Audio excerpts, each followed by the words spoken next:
సంసోను కంటే ఒక విషయం అర్థం కాలేదంట. యెహోవా తనను ఎడబాసినన్న సంగతి తనకి తెలియలేదంట అండి. దేవుడు తనని విడిచిపెట్టేశాడని, దేవుడు తనకు దూరం అయిపోయాడన్న సంగతి కూడా సంసోనుకు తెలియలా. ఇలాంటి అనుభవాల్లో దేవుని పిల్లలారా మీరు నిలిచి ఉన్నారేమో ప్రశ్నించుకోండి ఒకసారి. మీ అంతరాత్మకు చెప్పండి, సమాధానం చెప్పండి. దేవుని వాక్యాన్ని బట్టి దేవుని పిల్లలారా ప్రభు పేరిట జ్ఞాపకం చేస్తున్నాను. దేవుడు చెప్పాడు ఆ త్రోవకు పోగొద్దని, దేవుడు చెప్పాడు ఆ మాటలను వినొద్దని, దేవుడు చెప్పాడు ఆ కార్యాలను నువ్వు చేయొద్దని. చెప్పండి చేసి ఏం చేశాడు తెలుసా? దేవుని ఉన్నతమైన అభిషేకాన్ని పోగొట్టుకున్నాడు. అందుడైపోయాడు, గుడ్డివాడయ్యాడు, బానిసైపోయాడు.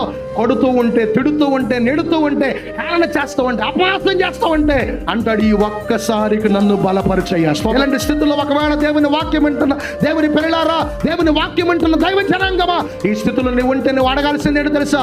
దేవుని ప్రత్యక్షతను పోగొట్టుకున్న స్థితిని ఉంటే, దేవుని కృపను పోగొట్టుకుంటున్న విధానంలో ఉంటే నువ్వు అడగాల్సింది ఏంటో తెలుసా? ఈ ఒక్కసారికి మరలా తిరిగి నన్ను బలపరిచే అంటే, మరలా తిరిగి తన కృప కలిగిన హస్తాల క్రిందకు తీసుకుని దేవుడు ఏం చేస్తాడు తెలుసా?